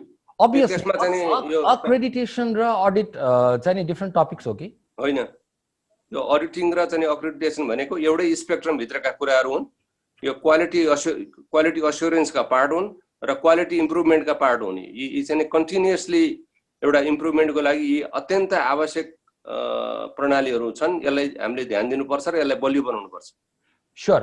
कुन संयन्त्रले त्यसलाई गर्नुपर्छ? यही हो अहिले हामीले विश्वविद्यालय छाता ऐन ल्याउने भनेको छौँ त्यही होइन। अहिले त हाम्रो अहिलेको चाहिँ कानुनमा त युनिभर्सिटी ग्रान्ट कमिसन भनेर भनेको छ, तर त्यहाँ पनि एउटा चाहिँ क्वालिटी अस्योरेन्स एन्ड अक्रेडिटेसन सिस्टम भनेर एउटा अर्को एउटा काउन्सिल पनि बनेको छ, जुन चाहिँ छुट्टै हुनुपर्ने त्यो भइसकेको छैन।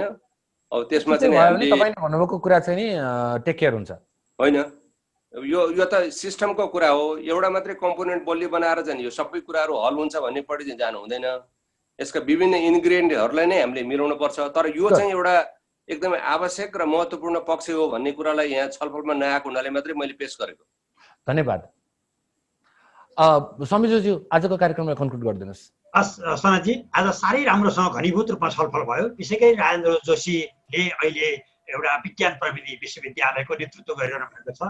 हामी आशा गरौँ संसदबाट छिटै त्यो विधेयक पास हुन्छ र जोशीको विश्वविद्यालयबाट एकाडेमिक काम सुरु हुन्छ। आज हामीले वर्ल्ड क्लासको युनिभर्सिटी कसरी बनाउन सक्छौँ भन्ने विषयमा घनीभूत छलफल गऱ्यौँ।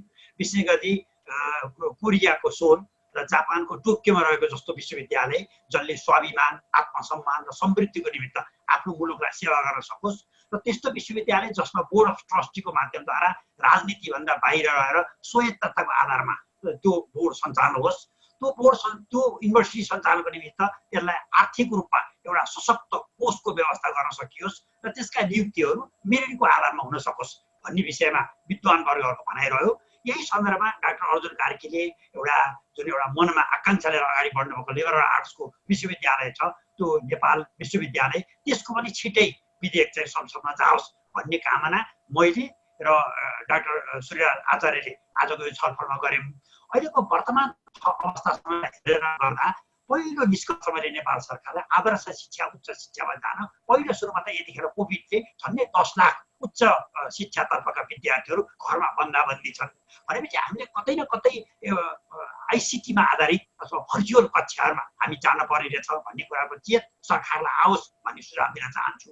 दोस्रो चिज भनेको चाहिँ नि यो विश्वविद्यालयले यसरी पढाउनु पर्यो जुन चाहिँ एक प्रकारले अन्य देशका नागरिकहरू आएर नेपालमा कतै रेमिटेन्स बापत रकम लिएर गइरहेछन्, कति मुलुकका मान्छेले नेपालको रोजगारी समातेका छन्।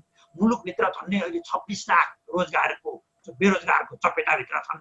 यो क्याम्पसहरू, विश्वविद्यालयहरू राजनीतिबाट बाहिर जान पर्यो र विशेष गरी शिक्षामा गुणस्तरीयता ल्याउन एउटा प्रविधि होस्टल सिस्टम पनि हुन सक्छ। एक प्रकारले बाहिरबाट असल अभ्यासहरू पनि सिक्न सकिन्छ र स्वयं प्राध्यापकहरूलाई पनि समय सापेक्ष चुस्त र दुरुस्त बनाउनु पर्छ। यसबाट गुणस्तरीय शिक्षा हुन्छ भन्ने प्रकारका सुझावहरू मैले चाहिँ तयार पार्छु आजको छलफलबाट। दोस्रो चाहिँ आदर्श पाठ्यक्रम कसरी बनाउन सकिन्छ भन्ने विषयमा जहिले पनि पाठ्यक्रम तर्जुमा गर्दा यो चाहिँ मुलुकको आवश्यकता के हो त्यसको एउटा सर्वे गर्नु पर्यो। वास्तवमा गुणस्तरीय शिक्षाको निमित्त अन्य विश्वविद्यालयले कस्तो पाठ्यक्रम बनाएका छन्, ती कति जीवनोपयोगी छन् त्यो चाहिँ टेस्ट गर्न पर्यो। जसरी अहिले एउटा कोभिड-19 को जसरी एउटा भ्याक्सिनको चाहिँ टेस्ट 3 चरणमा 4 चरणमा गरिएको छ त्यसै गरी गरिनुपर्छ र प्राध्यापकहरू पनि त्यो बनेको पाठ्यक्रममा आफूलाई चुस्त दुरुस्त बनाउन सक्नुहुन्छ सक्नुहुन्न। बनेको पाठ्यक्रम अनुसार विद्यार्थीहरूलाई ई लाइब्रेरी, कम्प्युटरका ल्याबहरू लगायतबाट चाहिँ उनले शिक्षा लिन सक्ने अवस्था छ कि छैन र कुनै पनि विश्वविद्यालयहरू सञ्चालन गर्दा मिनिमम यति क्वालिटी चाहिँ हुनैपर्छ भन्ने कुराको डाक्टर कार्कीले भने जस्तो कतै न कतैबाट यसको चाहिँ एक्सेलेन्सीको चाहिँ नि एउटा निर्धारण गर्ने चिज हुनैपर्छ भन्ने सुझाव दिन चाहन्छु। तेस्रोमा चाहिँ उच्च शिक्षामा अलिकति गुणस्तर हासिल गर्न हामीलाई कतिवटा युनिभर्सिटी चाहिन्छ भन्ने विषयमा छलफल गर्दा युनिभर्सिटीको सङ्ख्याले गुणात्मकमा कुनै असर पर्दैन। यसो त छात्र सङ्गठन ल्याउन सकियो भने राम्रै हुन्छ। एउटा न्यूनतम मापदण्ड सबैसँग हुनुपर्छ। खास गरी खुल्ला विश्वविद्यालय, प्रौद्योगिक विश्वविद्यालय, आयुर्वेद विश्वविद्यालयहरू जस्ता जति पनि हामीले स्थापना गरेका छन् तिनलाई पनि एउटा न्यूनतम गुणस्तर तिनले कायम गर्नै पर्छ। लिबरल आर्ट्सको कम्तीमा एउटा विश्वविद्यालय अब हामीलाई अत्यन्त नै आवश्यक भइसकेको अवस्था छ र खास गरी विश्वविद्यालय अनुदान आयोगले सरकारबाट प्राप्त हुने जुन रकम छ त्यसलाई उसले निश्चित मापदण्डमा आधारित भएर त्यसको रकम प्रयोग गर्न सक्नु पर्यो। कुनै पनि हालतमा त्यो रकम फ्रिज हुने अवस्था सिर्जना हुनु भएन। अहिले चाहिँ नेपालको संविधानमा उच्च शिक्षाबारे केही पनि कुरा बोलिएन। शिक्षा मन्त्रालय पनि बढी आधारभूत र माध्यमिक शिक्षामै अडियो। वास्तवमा ऊ चाहिँ उच्च शिक्षामा जान सकेन।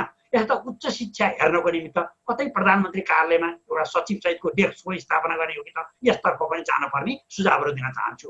र अन्त्यमा वास्तवमा अहिले भइरहेको शिक्षा उच्च शिक्षामा के कस्तो सुधार गर्न पर्छ भन्ने विषयमा एउटा कुरो त कम्तीमा 25 वर्षको उच्च शिक्षाको दूरदृष्टि एउटा भिजन बनाएर अगाडि बढ्नै पर्यो। दोस्रो, विद्यार्थीहरूलाई बजारमा रोजगारीको अवसर के छ, खास गरी ठुल्ठुला उद्योग धन्दा कल कारखानासँग कलेजहरूले टाइअप गरेर विद्यार्थी उत्पादन गर्न पर्यो। यो हो भने माग र आपूर्तिको व्यवस्था बिचमा सामञ्जस्य कायम गर्न सकिन्छ। कुनै पनि विद्यार्थी जो प्रतिभावान छ तर आर्थिक विपन्नताको कारणले उनले उच्च शिक्षा हासिल गर्ने नैसर्गिक अधिकारबाट वञ्चित हुन नपरोस्। खास गरी शिक्षक र प्राध्यापकहरूले पनि उच्च शिक्षाको अवसर पाउनुहोस् र शिक्षातर्फ करिब मुलुकले कुल बजेटको 17 देखि 20% छुट्याओस् र निश्चित आकारको रकम उच्च शिक्षातर्फ जाने प्रबन्ध गरोस् र साबिकमा जुन पञ्चायत कालमा चलेको राबिसे भन्छौँ त्यसलाई परिमार्जित रूपमा अहिले पनि विश्वविद्यालयहरूले आफ्ना विद्यार्थीलाई कम्तीमा 1 वर्ष समाजको अध्ययन गर्न सक्ने गरी तल नै अध्ययनको निमित्त अनुसन्धानको निमित्त पठाउन सकुन् र अन्त्यमा विश्वविद्यालयहरू स्वतन्त्र ढङ्गले सञ्चालन भएर नेपाललाई सुसंस्कृत रूपमा र खास गरी अहिले तत्कालको निमित्त संसारकै नभए पनि एसियाको चाहिँ विश्वविद्यालयको हबको रूपमा गुणस्तरीयता हेर्न परे नेपालको विश्वविद्यालय हेर्न पर्छ भन्ने मानवको रूपमा पुर्याउन सकुन् भन्ने नै सुझाव दिन चाहन्छु।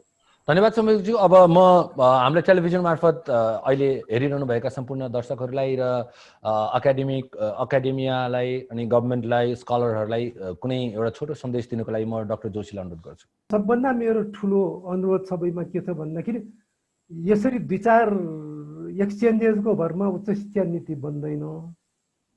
गहिरिएर छलफल गर्नु पर्यो। सबैले आफ्नो आफ्नो ठाउँबाट उच्च शिक्षालाई चेन्ज गर्न सक्छ। सरकारले गभर्नेन्स फ्रेमवर्क चेन्ज गरेर गर्न सक्छ। अहिलेको गभर्नेन्स फ्रेमवर्कले चल्दैन। युनिभर्सिटीले आफूसँग भएको लिडरसिपले उसको पावरको आधारमा चेन्ज गर्नु पर्यो भने सबभन्दा धेरै गर्नुपर्ने प्राध्यापक हो। प्राध्यापक भने युनिभर्सिटी चलाउँछु उच्च शिक्षा बनाउँछु भन्नेले आफ्नो गन्तव्य बिर्सिएर अर्कै कुरामा अल्मलियो छ। त्यसले मलाई लाग्छ प्राध्यापकहरूले सिरियसली सोचेर उच्च शिक्षा कसरी परिवर्तन गर्ने भन्ने चाहिँ बन्नु पर्यो, सिकाउनु पनि पर्यो। उच्च शिक्षाको पोलिसी पढाइको विषय हामी कहाँ भएन, अध्ययनको विषय पनि भएन। धन्यवाद।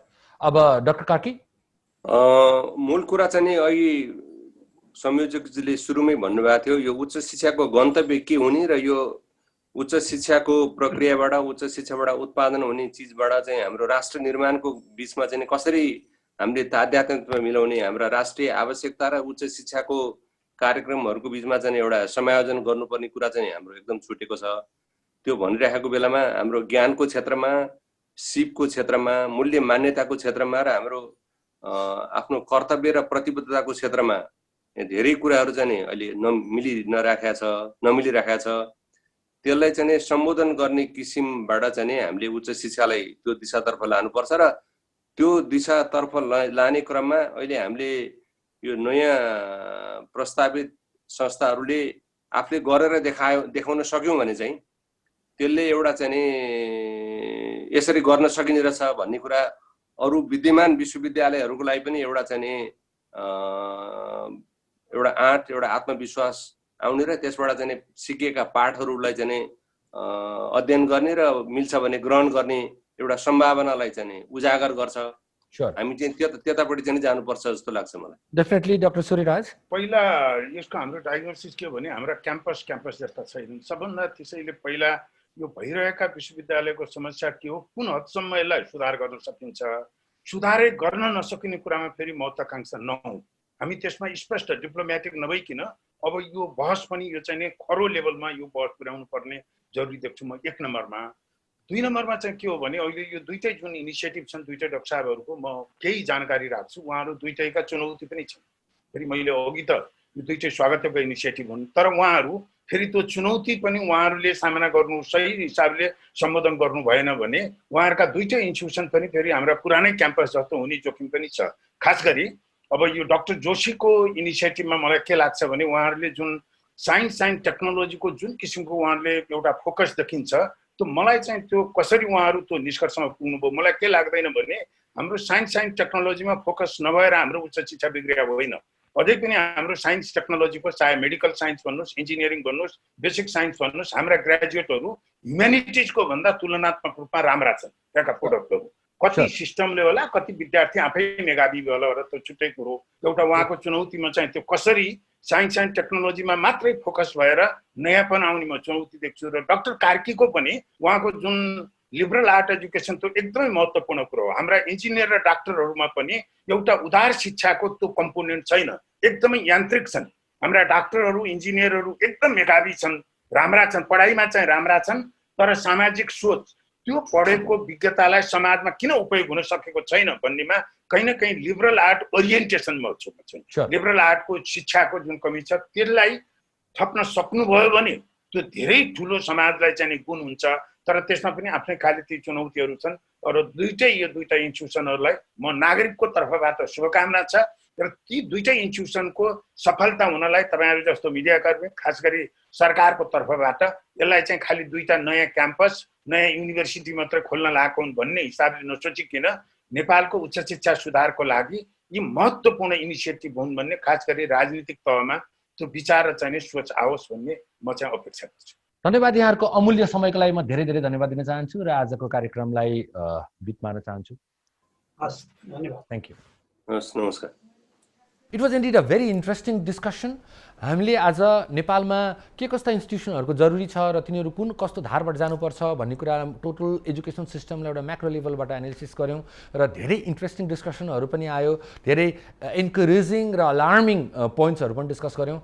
र अर्को एपिसोडमा फेरि शिक्षा सम्बन्धी नै विभिन्न टपिकहरू लिएर आउनेछौँ। हामीलाई forumforpublicvoice@gmail.com यहाँले फिडब्याक पठाउन सक्नुहुनेछ र सोसियल मिडिया ह्यान्डल्सहरूमा forum for public voice type गरेर हाम्रा विभिन्न सिरिजका नेपालका इम्पोर्टेन्ट इकोनोमिक डिस्कसन र डायलगहरू चाहिँ नि आर्काइभ हेर्न सक्नुहुनेछ।